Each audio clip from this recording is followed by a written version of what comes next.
Hi weavers, welcome to our channel just imagine novels. ఈరోజు మన కథ వద్దన్న వదిలేస్తానా, ఎపిసోడ్ 198. రాబందుల్లాంటి బంధువుల నుండి ఆస్తిని ఆ పిల్లాన్ని కాపాడడానికి ఆమె చాలా స్ట్రెస్ తీసుకోవడంతో హార్ట్ వీక్ అయిపోయి హార్ట్ స్ట్రోక్ వచ్చింది. ఆపరేషన్ చేస్తే బ్రతకడం 50 ఛాన్సెస్ అన్నారని ఆవిడ వెనకడుగు వేసింది ఆ బాబు కోసం. ఎక్కడ తను అర్ధాంతరంగా చనిపోతే తన మనవడు అనాథవుతాడో అని ఆపరేషన్ వద్దన్నదంట. నేనే ధైర్యం చెప్పి ఆవిడికి మన హాస్పిటల్లో ఆపరేషన్ చేయించాను. ఇప్పుడు ఆవిడ బాగుంది అని జరిగింది చెప్పాడు రుద్ర.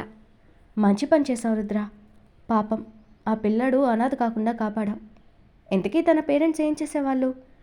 వాళ్ళని చంపే అవసరం ఎవరికుంది అని డౌట్ వ్యక్తం చేశాడు కళ్యాణ్. వాళ్ళకి సిటీలో కొన్ని ల్యాండ్స్ ఉంటే వాటిలో షాపింగ్ కాంప్లెక్స్ కట్టి రెంట్కి ఇచ్చారంట.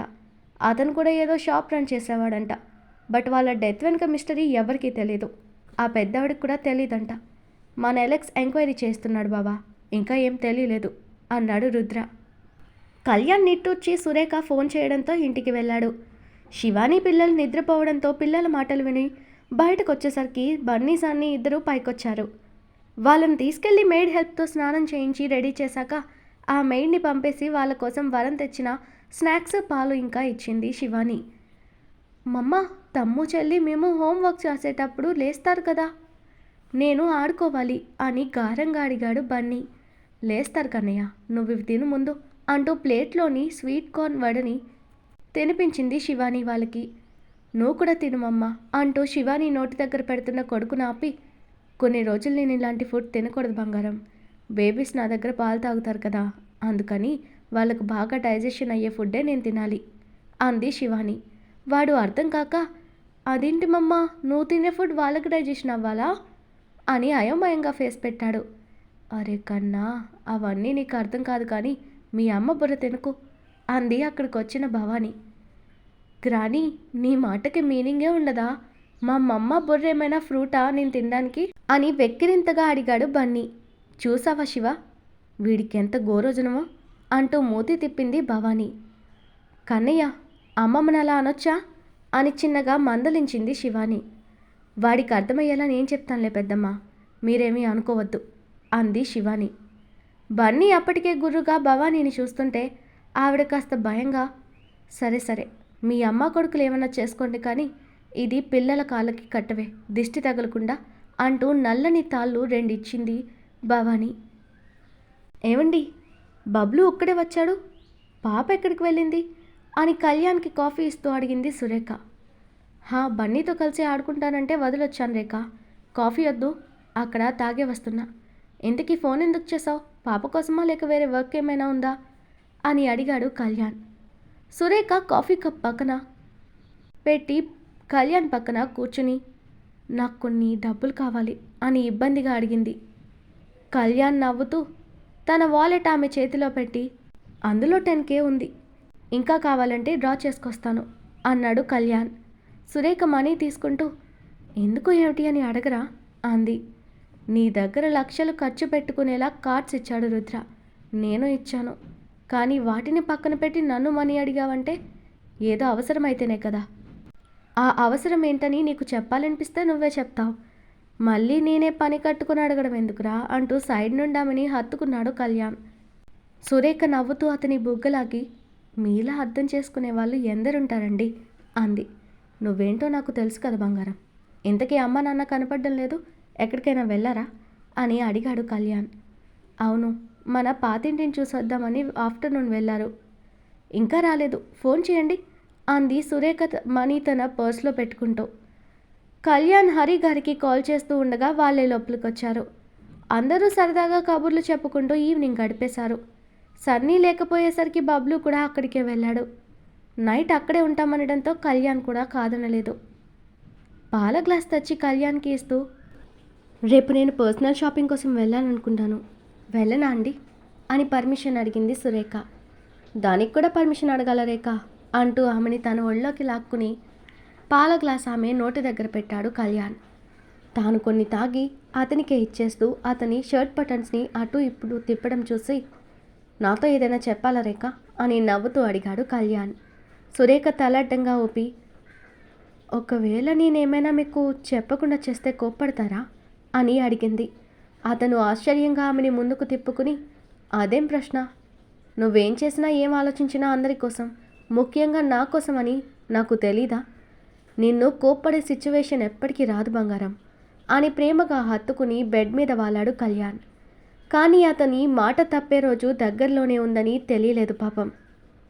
అలెక్స్ ఫ్లాట్ డోర్ బెల్ మోగగానే అతని తల్లి కరుణ డోర్ ఓపెన్ చేసి మీరాని హనీని చూసి, అరే మీరా, రండి రండి అంటూ నవ్వుతూ వాళ్లను లోపలకు ఆహ్వానించింది ఆవిడ.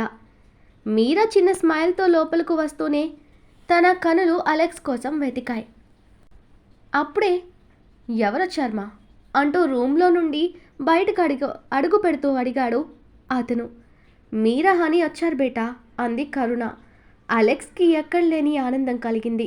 అక్కడి నుండి హాల్లోకి తొంగి చూసి వాళ్ళు కనపడలేదని బెడ్ దిగపోతుండగా లోపలికొస్తున్న మీరాని చూసి మెరిసే కళ్ళతో, హాయ్ మీరా, హాయ్ హనీ బేబీ అని ఇద్దరిని నవ్వుతూ పలకరించాడు అలెక్స్. అలెక్స్ కడుపులో దిగిన బుల్లెట్స్ వల్ల అతను ఇంకా కంప్లీట్గా కోలుకోలేదు. రుద్ర అతన్ని డ్యూటీలోకి రావడానికి ఒప్పుకోలేదు. కానీ అలెక్స్ కూడా వర్క్ లేకపోతే నాకు తోచదు బాస్ అంటూ కూర్చునే సెక్యూరిటీని మేనేజ్ చేస్తూ ఎప్పటికప్పుడు రుద్రకి కావాల్సిన ఇన్ఫర్మేషన్ అందిస్తూనే ఉన్నాడు. తను తెచ్చిన బొకే అలెక్స్కి ఇస్తూ, ఇప్పుడు ఎలా ఉంది అలెక్స్ గారు, ఇవాళ మార్నింగ్ గుడికి వెళ్ళొచ్చాను, మీకు నమ్మకుంటే ఈ బొట్టు పెట్టుకుని ప్రసాదం తీసుకోండి అంటూ తన చేతిలోని కుంకుమ అలెక్స్కి ఎదురుగా పెట్టింది మీరా. నాకు నమ్మకం లేకపోయినా నువ్వు నా కోసమే గుడికెళ్ళి నేను బాగుండాలని కోరుకుని ఉంటావు కాబట్టి నీ చేతులతోనే బొట్టు కూడా పెట్టు మీరా అని ప్రేమగా అడిగాడు అలెక్స్. కష్టపడి బెడ్ ఎక్కిన హనీ అలెక్స్ పక్కన కూర్చోగా పాపను ముద్దు చేస్తూ మీరాని చూస్తున్న అలెక్స్ చూపులకు నవ్వుకి ఎంత వద్దనుకున్నా మీరా మనసు త్రుళ్ళిపడుతుంది. వణుకుతున్న చేతులతో వేలికి కుంకుమ తీసుకుని అతని నుదుటిన పెట్టి ప్రసాదం కూడా తానే అతడి నోటి దగ్గర పెట్టింది. ఆమె చేతిని పట్టుకుని ఆ ప్రసాదం నోట్లోకి తీసుకున్న అలెక్స్ తడి పెదవులు తన వేళ్ళకి తాకగానే ఆమె ఉలిక్కిపడి టక్కున చెయ్యి వెనక్కు తీసుకుంది. కానీ అతని పెదవుల స్పర్శ ఆమెని డిస్టర్బ్ చేశాయి.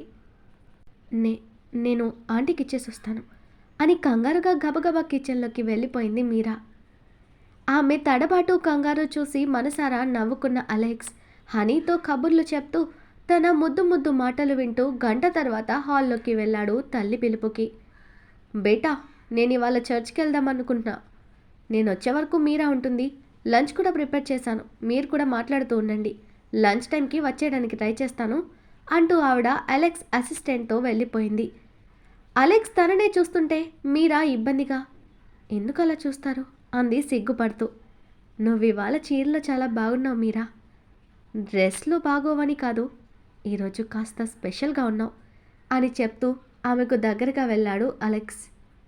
మీరా కంగారు పడిపోయింది. హనీ ఏమో రిమోట్ తీసుకుని తన ఫేవరెట్ డోరెమాన్ పెట్టుకుని సోఫాలో సెటిల్ అయిపోయి వాళ్ళకి ప్రైవసీ ఇచ్చేసింది. అలెక్స్ మీరా నడుము చుట్టూ చేయి వేసి, నేను నిన్ను అడిగిందేం చేశావు అని గుసగుసగా అడిగాడు. నాకు భయం ప్రేమ పెళ్ళి అంటే, ఒకసారి మోసపోయాక మరొకరిని నమ్మి ఇష్టపడలేను అని తలదించుకుని చెప్పింది మీరా. ఆమె గడ్డం పట్టి తల పైకెత్తిన అతను, నా కళ్ళల్లో నీకు నా ప్రేమ కనపడటం లేదా? నీ మాజీ భర్తలా నేను కూడా నిన్ను మోసం చేస్తానని అనుమానిస్తున్నావా అని సూటిగా అడిగాడు అలెక్స్.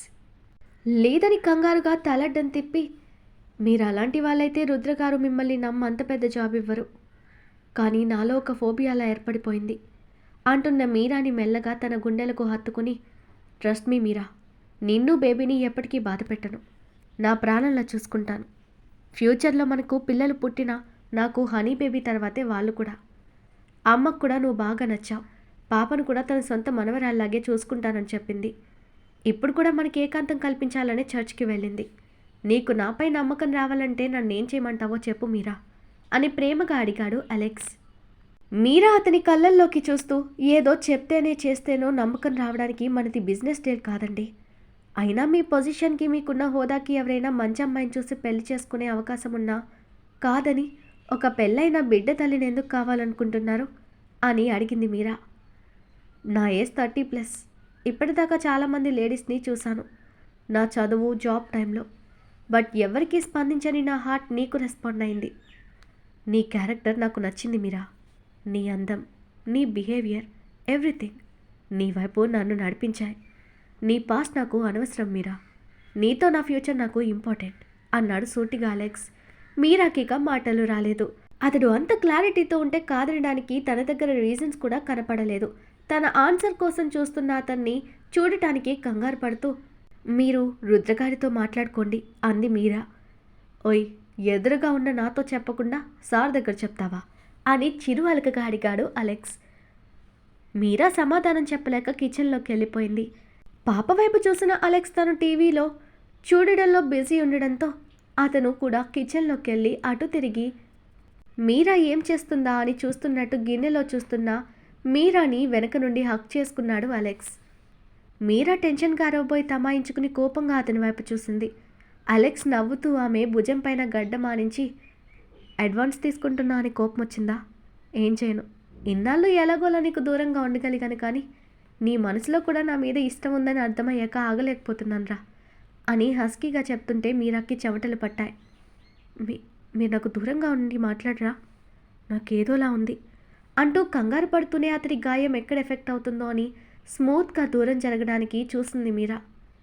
అతను ఆమెని ముందుకు తిప్పుకుని తన బలమైన బాహువుల మధ్య బంధించి, నీకు దూరంగా ఉండాలంటే నాకు ఊపిరాడడం లేదు, ఏం చేయను, పోనీ ఒక పంచే, కాసేపు నీ ఊపిరి నాకు, నా ఊపిరి నీకు పంచుకుందాం, ఆ తర్వాత కాస్త దూరంగా ఉన్నా నేను తట్టుకోగలను అని చెప్తున్న అతని కళ్ళల్లో చిలిపితనం డీప్ వాయిస్తో చెప్తుంటే ఆమెకు మొదట అర్థం కాలేదు. కానీ అర్థమయ్యాక మీరా చిన్నగా సిగ్గు బిడియంతో పాటు టెన్షన్ కూడా ఫీల్ అవుతూ, మీరిలా మాట్లాడతారని నేను అనుకోలేదు, నేను వెళ్తున్నాను, ఆంటీ వచ్చాక వస్తాను అంటూ అతని నుంచి విడిపించుకుని వెళ్ళిపోవాలని చూస్తే ఆమెని అలాగే లాక్ చేసి, ప్లీజ్ మీరా, ఒకే ఒక్క ముద్దు, మన ప్రేమ సక్సెస్ అయినందుకు లైఫ్ లాంగ్ గుర్తుండేలా మన ఫస్ట్ కిస్తో మొదలు పెడదాంరా అని ముద్దుగా రిక్వెస్ట్ చేస్తున్న అతన్ని చూసి మీరాకి నవ్వొచ్చింది. ఎందుకంటే బయట అతను ఒక సీరియస్ పర్సన్, అంతేకాకుండా ఎప్పుడూ గంభీరంగా ఉండే అతని పర్సనాలిటీ చూసిన ఎవరైనా భయపడాల్సిందే. కానీ చిన్నపిల్లాడిలా ముద్దు కోసం తన దగ్గర తగ్గి బతిమలాడుతున్నాడు, అందుకే తనకు నవ్వొచ్చింది. ఆమె నవ్వును చూసి అతను, ఓయ్, నేను ఇంతగా రిక్వెస్ట్ చేస్తుంటే నీకు నవ్వొస్తుందా అని చిరుకోపంగా ఆమె నడుము మీద చిన్నగా గిల్లాడు అలెక్స్.